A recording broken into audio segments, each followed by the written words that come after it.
आज मैं आपको चतुर्थांश कुंडली, जिसे D4 चार्ट भी कहते हैं, कैसे बनाते हैं, इसकी गणना की जानकारी दूंगा। अर्थात इसका गणित क्या है बताऊंगा।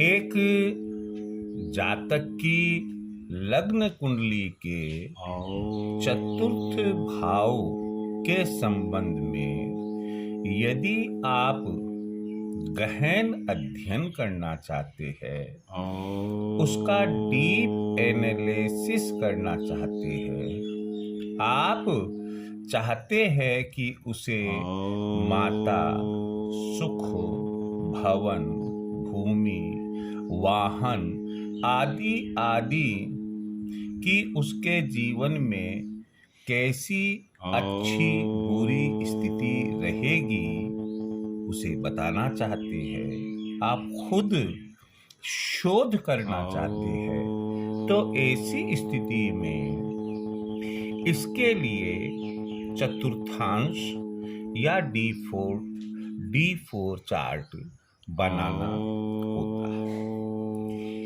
हालांकि मैं जानता हूं कि एक आम आदमी के लिए इनका कोई महत्व नहीं है, जब तक कि व्यक्ति ज्योतिष विद्या नहीं सीखना चाहता है।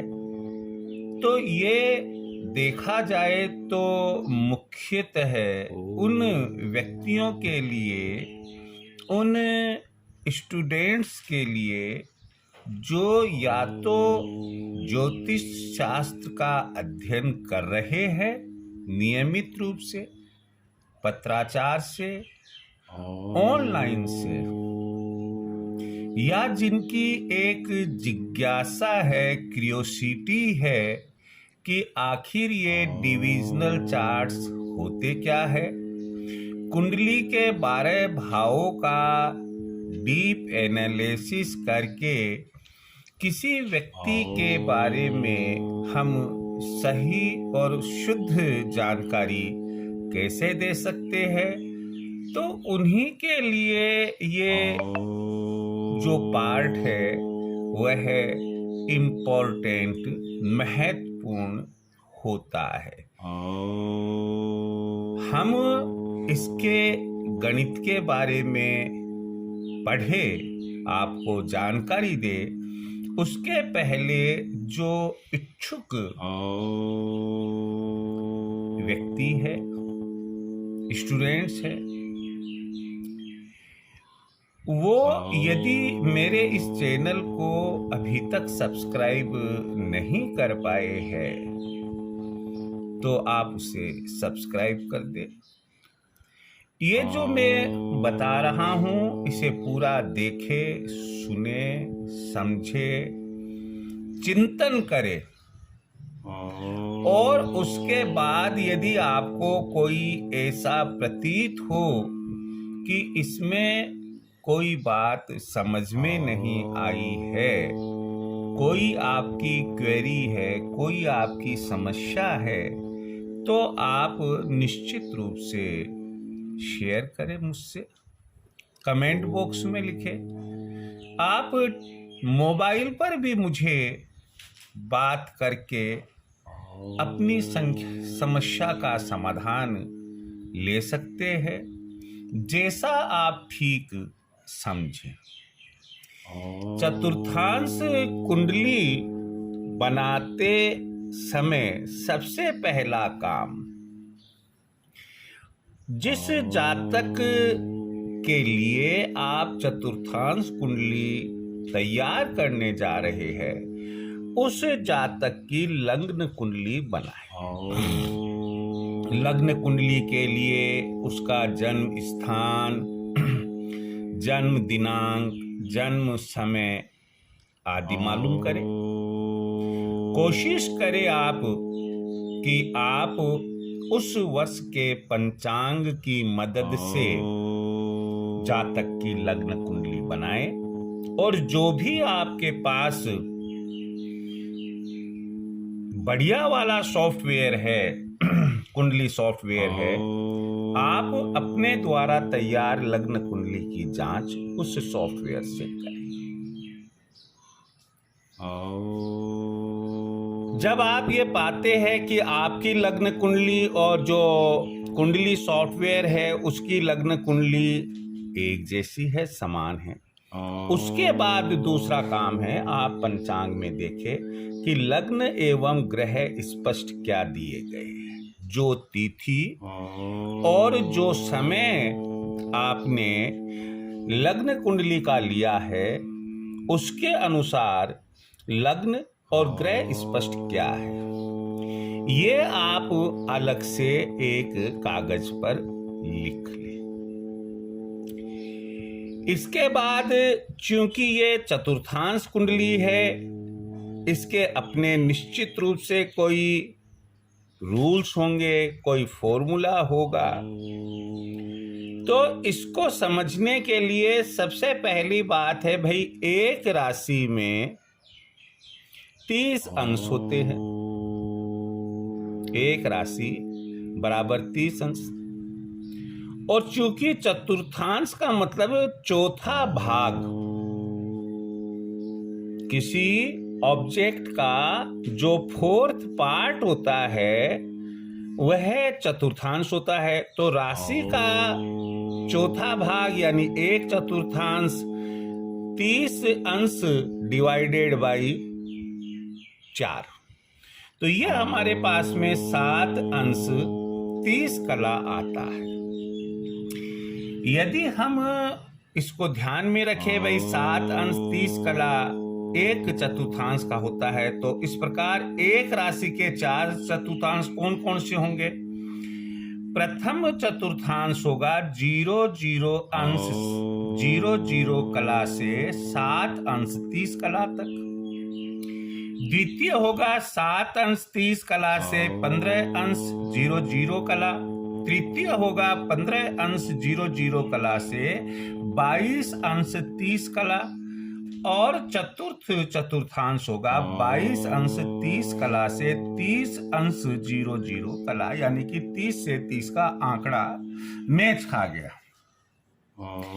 चतुर्थांश कुंडली तैयार करने के जो अन्य नियम हैं, पहला, लग्न कुंडली और लग्न प्लस ग्रह स्पष्ट को आधार बनाए। जो यहाँ आपने लग्न एवं ग्रह स्पष्ट लिए उनको बेस बनाना है, लग्न कुंडली को और लग्न एवं ग्रह स्पष्ट को बेस बनाना है। लग्न कुंडली को खूब अच्छे से ध्यान से देखें। लग्न कुंडली की जिस राशि में लग्न है और जिस राशि में अलग अलग ग्रह हो, उसकी अंश कला विकला स्थिति से, उसकी जैसे लग्न की अंश कला विकला स्थिति क्या है, सूर्य की, चंद्र की, मंगल की, इसी क्रम में राहु केतु तक अंश कला विकला स्थिति क्या है, वो हम ध्यान में रखें। और लग्न कुंडली से यदि वो स्थिति प्रथम चतुर्थांश में आ रही है तो ये D4 चार्ट में स्वयं की राशि में लिखा जाएगा। जैसे सूर्य है, मान लो वो 5 अंश और 20 कला है और वो उस दिन कर्क राशि में है, तो हम D4 चार्ट के लिए जो फॉर्मेट तैयार करेंगे, यानी कि चतुर्थांश कुंडली का जो फॉर्मेट तैयार करेंगे, उसमें कर्क राशि में ही हम सूर्य को लिखेंगे। तो स्थिति के आधार पर, लग्न एवं ग्रह स्थिति के आधार पर हम यह देख लेंगे कि संबंधित लग्न और संबंधित ग्रह कौन कौन से चतुर्थांश में आ रहे हैं। यदि फर्स्ट चतुर्थांश में है, उस लग्न या ग्रह को स्वयं की राशि में लिखेंगे। सेकंड चतुर्थांश में है तो स्वयं की राशि से चौथी राशि में लिखेंगे। थर्ड चतुर्थांश में है तो स्वयं की राशि से सातवीं राशि में लिखेंगे। और चतुर्थ चतुर्थांश में है तो स्वयं की राशि से 10वीं राशि में हम इसे लिखेंगे। और एक सीधा सा गणित है कि आप 1, 4, 7 और 10 जो केंद्र भाव भी होते हैं, ये आप ध्यान रखें। अगर पहला चतुर्थांश है तो स्वयं की राशि में, यदि दूसरा चतुर्थांश है तो वो स्वयं की राशि से, यहाँ ध्यान रखें कि स्वयं की राशि से लिखा है, स्वयं की राशि से चौथी राशि में। और यदि तीसरा चतुर्थांश है तो स्वयं की राशि से सातवीं राशि में। और यदि चौथा चतुर्थांश में वह ग्रह स्थिति आ रही है तो ऐसी स्थिति में स्वयं की राशि से 10वीं राशि में उसे दिखाया जाएगा। तो ये भी आपको ध्यान में रखना है। हम इसे एक उदाहरण से समझते हैं। हमने एक उदाहरण लिया है। एक जातक का जन्म स्थान अजमेर राजस्थान है। जन्म दिनांक 9 जुलाई 2022 है। जन्म समय प्रातः 7:51 अर्थात 7:51 AM। इसके आधार पर हमने लग्न एवं ग्रह स्पष्ट ज्ञात किए और लग्न कुंडली बनाई। ये लग्न कुंडली बनाकर आपको मैंने दिखा रखी है, ठीक है। इसे D1 चार्ट भी कहते हैं। लग्न एवं ग्रह स्पष्ट जो है वो देखिए अब आप कि मैंने इनके सबके अंश, कला, विकला, ये लग्न है। तो लग्न स्पष्ट है 19 अंश, 7 कला, 56 विकला। सूर्य है 22 अंश, 43 कला, 48 विकला। और इसी प्रकार से आगे हमने राहु 25 अंश, 20 कला, 39 विकला। और केतु भी 25 अंश, 20 कला और 39 विकला। जैसा कि मैंने आपको बताया कि चतुर्थांश जो है वो 4 होते हैं। एक राशि के चतुर्थांश 4 होते हैं। फर्स्ट, सेकंड, थर्ड और फोर्थ। ये जो चतुर्थांश आता है वो 0 डिग्री 0 अंश से 7 अंश और 30 कला बनता है। सेकंड वाला जो आता है वो 7 अंश 30 कला से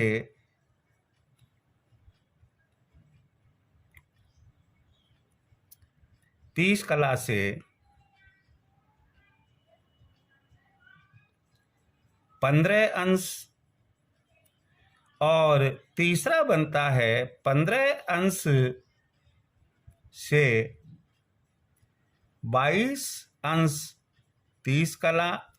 और चौथा बनता है कि 22 अंश 30 कला से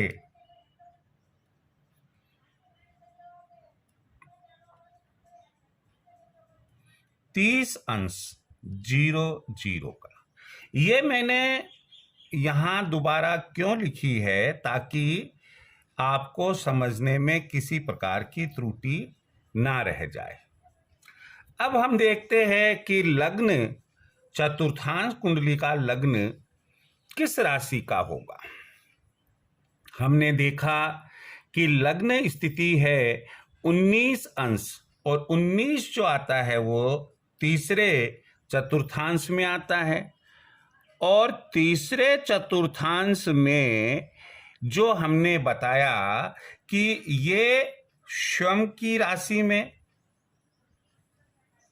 ये श्रम से चौथी राशि में, ये श्रम से सातवीं राशि में, और ये श्रम से 10वीं राशि में। ये 1, 4, 7, 10 का नियम फॉलो करना है। तो तीसरा 7वीं राशि हुआ। तो हमने देखा कि लग्न कुंडली में ये कर्क राशि का लग्न है, तो राशि संख्या 4 है, तो 7वीं राशि इसमें कौन सी बनेगी? 1, 2, 3, 4, 5, 6, 7, 10, यानी कि मकर राशि।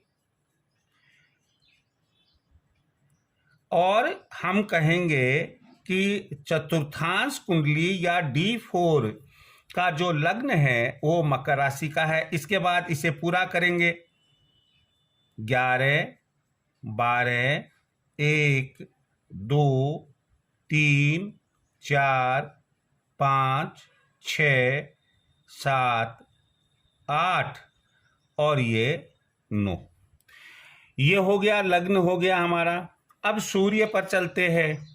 सूर्य स्पष्ट 22 अंश 43 कला 48वीं कला है। तो 22 अंश देखिए, ये जो थर्ड वाला है ना चतुर्थांश, ये 22 अंश और 30 कला तक ही है, और ये इसमें कला है 43। तो ये स्वाभाविक है कि इसमें चतुर्थांश में, चौथे चतुर्थांश में आएगा, और स्वयं की राशि से 10वीं राशि में। तो हम ये देखें कि लग्न कुंडली में सूर्य कहाँ बैठा हुआ है? मिथुन राशि में है। तो मिथुन राशि 3 है, तो 1, 2, 3, 4, 5, 6, 7, 8, 9 और ये 10। 12वीं राशि के अंदर यह D4 में आएगा। क्या आएगा? सूर्य। सूर्य, ये चलो ये हो गया। अब चंद्र देखते हैं। 17 अंश 55 कला 39वीं कला। तो 17 अंश, 17 तो इसमें थर्ड वाले में आया ना भैया, थर्ड वाले में आया। तो ये थर्ड वाला जो है ये थर्ड में आएगा। तो थर्ड वाला तो 7वीं राशि स्वयं से। तो चंद्रमा पहले लग्न कुंडली में कहाँ है? ये तुला राशि में है, 7वीं राशि में है। तो यहां से 7वीं राशि 1, 2, 3, 4, 5, 6, 7, 7वीं राशि ये मेष राशि बन रही है। मेष राशि में हम चंद्रमा दिखाएंगे D4 चार्ट में। फिर चलते हैं अपन मंगल पर। मंगल है 8 अंश 30 कला। 8 अंश तो इसमें आएंगे, सेकंड वाले में आएंगे। तो ये सेकंड जो चतुर्थांश होगा वो स्वयं से चौथी राशि। तो मंगल कहाँ है? 1 में है। 1, 2, 3, 4, तो कर्क राशि में आएगा मंगल। फिर उसके बाद के अंदर हम लेते हैं बुध। बुध जो है वो 13 अंश 36 कला 5वीं कला है। 13 अंश किस में आता है? 13 अंश सेकंड वाले में ही आता है, और ये सेकंड लिखा हमने यहाँ पर। तो सेकंड वाले में आएगा। तो सेकंड का मतलब क्या होता है? चौथी राशि में आएगा, स्वयं से। स्वयं से चौथी राशि में। तो मिथुन में बैठा हुआ है लग्न कुंडली में। तो 1, 2, 3, 4, 6 अर्थात कन्या राशि में। ओहो, क्या आएगा? ये बुध आएगा, बुध आएगा। फिर उसके बाद में हमने देखा गुरु। गुरु 13 अंश 57 कला और 9वीं कला है। तो 13 अंश भी इसमें सेकंड चतुर्थांश में ही आएगा। तो सेकंड चतुर्थांश का मतलब है जहां लग्न कुंडली में गुरु है वहां से चौथी राशि। लग्न कुंडली में गुरु देख रहे हैं मीन राशि में है, तो चौथी 12, 1, 2, 3, 4 अर्थात मिथुन राशि में यह गुरु आएगा।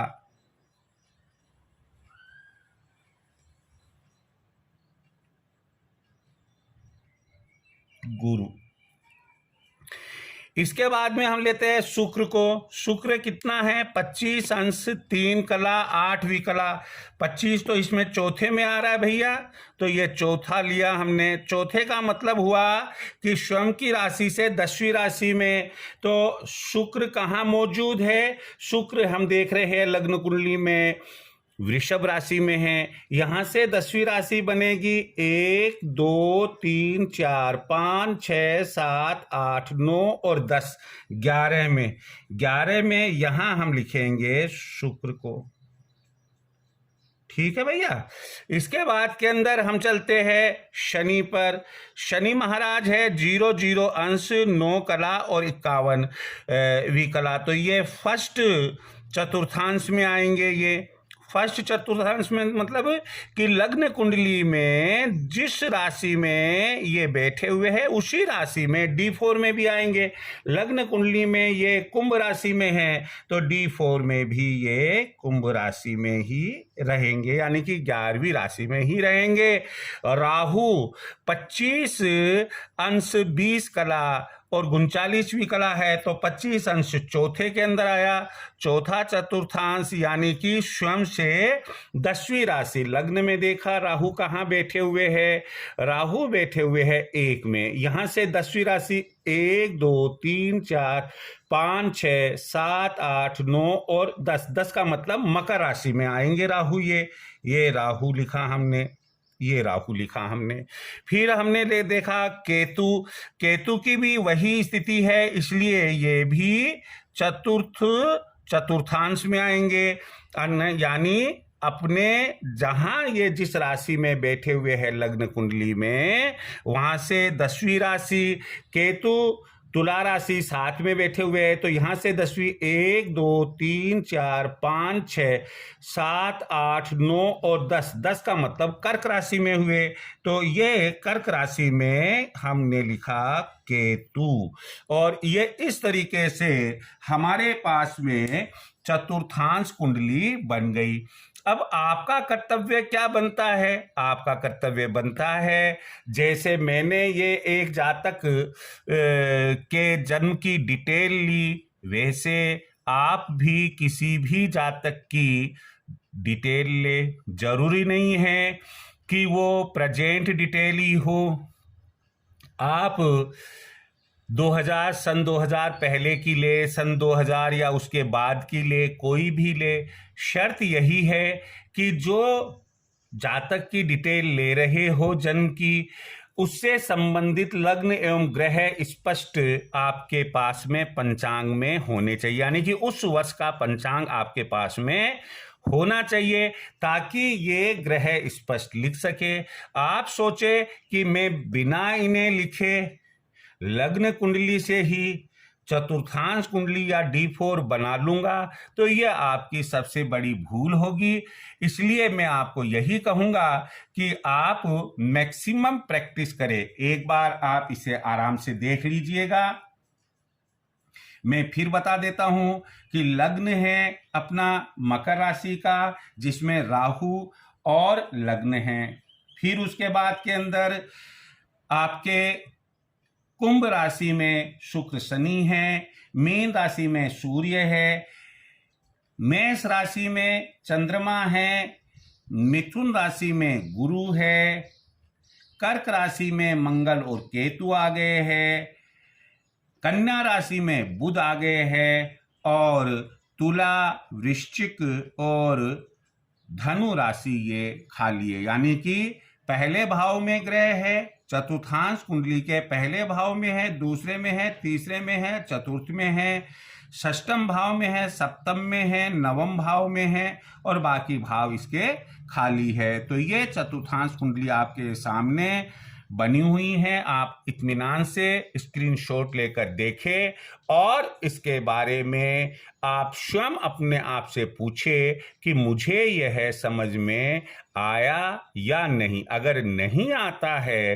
तो किसी भी हाल में आप किसी की भी चतुर्थांश कुंडली देखकर कोशिश मत करना कि फलादेश निकाले। देखिए, वैसे फलित ज्योतिष अलग है, गणित ज्योतिष अलग है, लेकिन मेरी मान्यता ये रहती है कि जिसे गणित ज्योतिष आता है, फलादेश उसी का ज्यादा सही सटीक बैठता है।